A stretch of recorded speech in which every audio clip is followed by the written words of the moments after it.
Hey gang, it's your old buddy Platt. Today I have a home brewing kit buyer's guide for those of you looking for a home brewing kit. Let's go.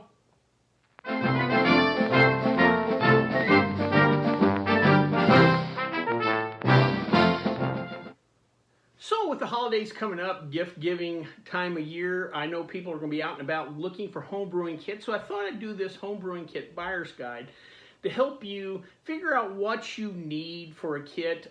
This video is not necessarily about recommending a specific brand of kit or a specific kit, just kind of giving you the tools you need to figure out what you need to buy for the beer lover in your life, even if that is you specifically. Always helps to have a cocktail when you're doing this. First, let's start off with the basic type of kits. There's three basic type of kits. One for beginners, one more intermediate, and one for more advanced brewers. Gotta get the glasses on, check my notes. First is canned hop malt extract. This is the most basic style of kit. Basically everything you need ingredient-wise for the beer is put into a can. This is the grains, any additional fermentables, the hops. It's all in a can, all put together for you.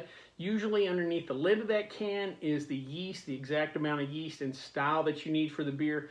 Basically all you're doing is adding that hopped malt extract into some water, letting it all kind of blend together, cooling to the right temperature, and then adding the yeast. It's as simple as possible. This is for the absolute beginner. Even if someone doesn't even really know anything about beer, they can do this. This is pretty simple stuff. Makes okay beer. They've gotten a lot better. This is the kit I started off with 25 years ago. And back then the beers they made were very effy. Now you can make some decent beers, but this is not going to get you gold medal at the Great American Beer Fest, though, I'll tell you that. Next kind of kit is a little more intermediate. The type of brewing that you do with this is called partial mash. You'll still use malt extract, but you finally get to have some hops and a little bit of grain in there. Basically, the malt extract is the backbone of the recipe, and then you'll add some specialty grains to get a little more flavor, and then you'll add hops throughout the boil to get that hop aroma, bitterness, flavor. One cool thing about this is when you're doing this, the smell in your kitchen, you know you're brewing beer. It's kind of cool. Also, too, again, you're dealing with hops, and you get to smell the hops in the brewing process. That's always kind of a cool thing. Again, this is a little more intermediate, but beginners can do this. There's just a few more steps and also a few more places where things go wrong. You can make some really nice beers with this. Again, nothing award-winning, but you can really make some nice, drinkable, shareable beers with friends. And then finally, the third type of kit is all grain. This is kind of what they do at a brewery. This is the closest thing to brewery beer that you can do at home. This can get you awards at your local home brewing competition. This is the most advanced level. Also, it's the most technical. We'll need the most equipment. They have smaller all-grain kits, and people can kind of figure them out, but I would always advise at least do 1 or 2 brew kits before you try an all-grain kit. So those are the three type of kits as far as kind of skill levels go.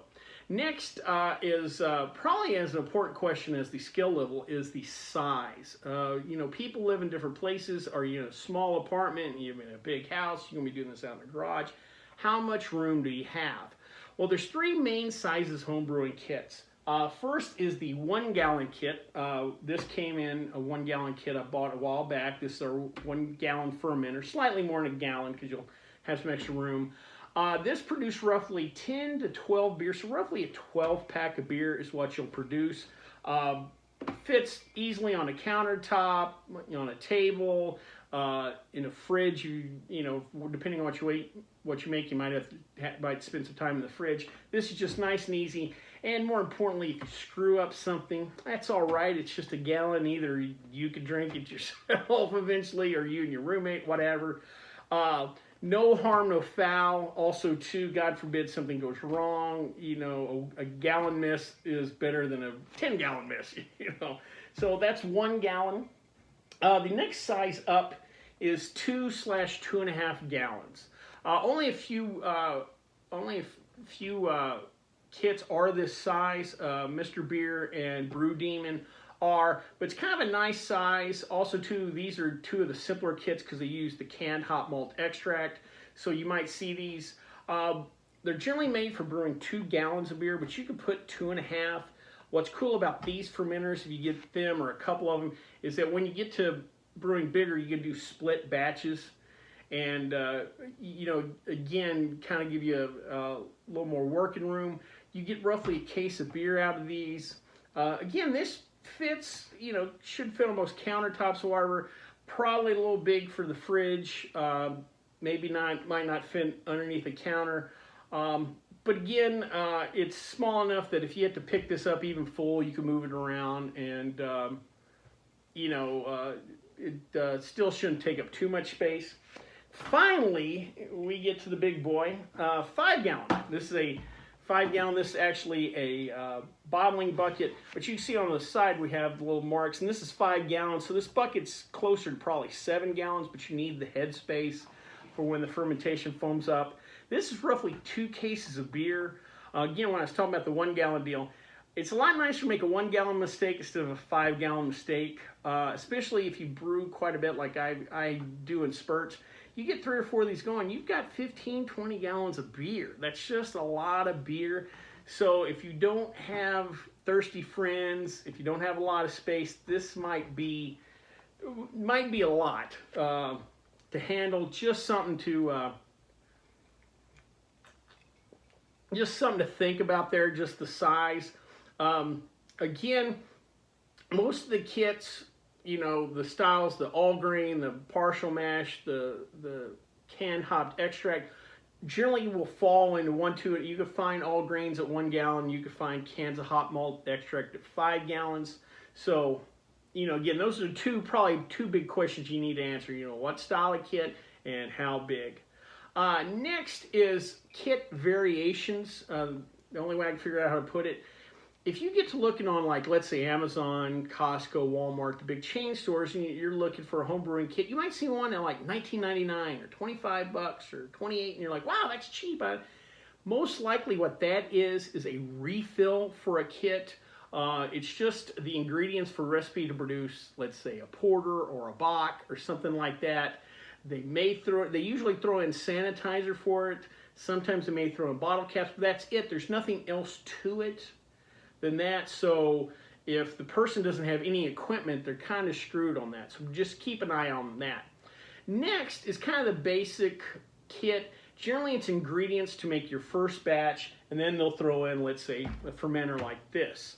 You still will need bottles. You'll still need, whether it's twist on lids, caps, whatever. You'll still need a pot to cook the stuff in or whatever, but you have your ingredients and you have your fermenter. That's usually enough, especially in those 1 and 2 gallon kits. Generally, you have a 1 gallon pot at home or a big enough spoon to stir stuff or a strainer, what have you. Like I said, those are kind of the basic kits. Next, you have what are called complete kits, deluxe kits. They will have not just the ingredients for a 1 brew, not just the fermenter. They may have thermometers or what's called a hydrometer, which lets you read, tell the potential amount of alcohol or how much alcohol you actually got out of your brew. They'll have what's called a racking cane, allows you to transfer your beer from one fermenter to another or into the bottles. Sometimes they'll have the bottles, the caps, the cappers. These kits could get very quite lengthy and large for the different things you need. But again, if someone's totally new to brewing, they probably don't have some of this stuff. Again, especially if they're going to bottle their stuff and cap it, they'll need caps, they'll need a capper. That's just something you don't necessarily pick up at your local big box store, so you may need to order that. Next is the different type of homebrewing kits. It's not just beer, even though most of it is beer. Nowadays, you could brew all kinds of other things. A lot of these companies also sell other type of kits. Winemaking kits have become huge. Usually they're 1 and 5 gallons. I haven't seen too many 2-gallon kits. But you can use the fermenters from your beer kits to make those, which is kind of nice once you get into this hobby. Another one is mead. Mead is a honey wine. Generally, they'll send you the honey sometimes a fermenter, sometimes not. Generally, they'll give you the right kind of yeast, generally yeast nutrient, maybe some coriander or orange peel, maybe a flavoring for it. There's also cider. Again, Brew Demon and Mr. Beer, you know, they'll sell you the base kits, but then they'll sell you cans of kind of a concentrated cider to make your own hard cider. Those you may or may not remember, I reviewed a while back a hard seltzer kit. You can make hard seltzer now at home. They also have kombucha. That's become real trendy. So it's not just beer brewing kits that are out there. There's all kinds of other things. And again, once you get like the fermenters on like a beer kit or something like that, you can use it to make cider or wine or whatever, as long as you keep it clean and maintain it just right. And finally, some other items you may need to buy that may or may not be in these kits. Again, if they're going to bottle at home and they don't have their own bottles, you know, the bottlers, the caps, the cappers, a hydrometer. Not so much needed for the beginner and intermediate kits. Generally, if you follow the recipes, you'll nail, they'll tell you what your alcohol by volume should be, and generally you nail that, no problem. It's when you get into all grain, you'll need to know when you hit that, because it kind of lets you know when fermentation's over. Again, it's a more advanced brewing technique. Oh, excuse me. One other thing might be labels. If you're going to hand out, you know, some people, I've done it before, I'll make beer, meat, or wine or something and kind of hand that out as a Christmas gift when it's ready. So you want some nice custom labels. You can do that on your printer, but there are some companies out there that really create some cool labels for you. I think Grog Tag's one of them I've used in the past. And finally, if they get into all grain brewing, they're probably going to need a really nice digital kitchen scale that measures ounces and grams. You know, you're going to have half an ounce of this hop or X gram of this hop or whatever additive you add, or, you know, yeast nutrient, blah, blah, blah. If you're really getting into the home brewing thing, you're probably going to need to give them a scale. Well, hopefully that was enough information to give you that you feel comfortable now and looking for a home brewing kit, know what to look for. Again, I'm not going to suggest any brands in this video. Check out my review of those brands. But I believe between this video and those videos, you can probably figure out what you want to buy for that beer lover in your life. Well, with that being said, bottoms up.